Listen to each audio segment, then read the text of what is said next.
రైటిస్ అంటే joint pains, Parkinson అనే సమస్యల నుండి మనం విముక్తి పొందవచ్చు. అలాగే బార్లీ, ఈ బార్లీ తినడం వల్ల మధుమేహం, క్యాన్సర్ నివారించడంలో ఒక రకమైన ఫైబర్ దీనికి కారణం మేడం. ఏంటి అంటే మేడం దీనికి కారణం బీటా గ్లూకాన్ అనే కరిగే పదార్థం దీనికి కారణం. అలాగే ఇది ఎల్డిఎల్ అనే చెడు కొలెస్ట్రాల్ కూడా నియంత్రిస్తుంది మేడం. ఎల్డిఎల్ అంటే లో డెన్సిటీ లిపోప్రోటీన్, ఈ చెడు కొలెస్ట్రాల్ నియంత్రిస్తుంది. అలాగే హార్ట్ లో హోల్ ఉండడం, హార్ట్ స్ట్రోక్ వంటి సమస్యలను కూడా నియంత్రిస్తుంది. అలాగే మనం వెయిట్ లాస్ కూడా కావచ్చు మేడం ఈ బార్లీ తినడం ద్వారా. అలాగే అరికలు, ఈ అరికలు తినడం ద్వారా మనం ఎక్కువ రక్తశుద్ధి, రక్తహీనత, రోగ నిరోధక శక్తిని పెంపొందించుకోవచ్చు, మలబద్ధకాన్ని నివారించుకోవచ్చు. అలాగే మనం మంచి నిద్రను కూడా పొందవచ్చు మేడం. అలాగే సామలు, వీటి ద్వారా జీర్ణాశయం అంటే మహిళల ముఖ్యంగా పీసీఓడి అనే సంతానలేమి సమస్యలు వస్తున్నాయి, దాన్ని కూడా ఈ సామాన్లు చిరుధాన్యం తినడం ద్వారా నివారించుకోవచ్చు. అలాగే ఈ రోజు నేను చేసుకొచ్చిన మిల్లెట్స్తో వంటకాలు.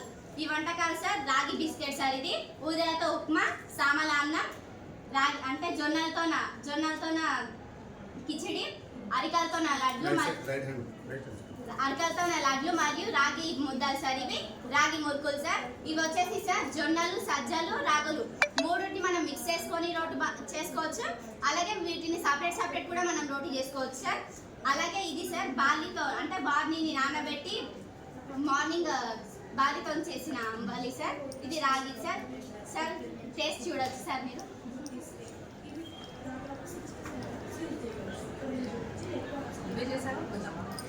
చేసినాను నిన్న మా మేడం వాళ్ళ ఇంట్లో. యూ కెన్ టేస్ట్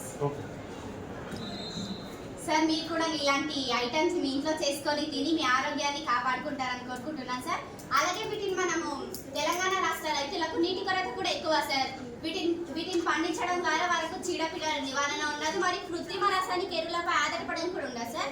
ముఖ్యంగా మన రైతులు ఎక్కువ దిగుబడి రావాలనే ఉద్దేశంతో కృత్రిమ రాసాయనిక ఎరువులు వాడుతున్నారు సార్. దీనికి కారణం ఏంటి అంటే పంట పెట్టుబడి ఎక్కువగా ఉండకపోవడం, గిట్టుబాటు ధరలు లేకపోవడం, మరి విత్తనాల సైతం హైబ్రిడ్ విత్తనాలు వాడుతున్నారు సార్. ఎందుకంటే వాళ్ళ పంట దిగుబడి ఎక్కువ వస్తే వాళ్ళ లాభం పొందుతారు.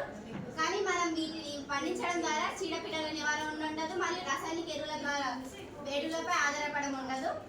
దీని ద్వారా మన తెలంగాణ రాష్ట్ర రైతులకు లాభం, మరియు మనం వీటిని తినడం వల్ల మన ఆరోగ్యం కూడా బాగుంటుంది సార్. ఆరోగ్యమే మహాభాగ్యం sir. Thank you for opportunity.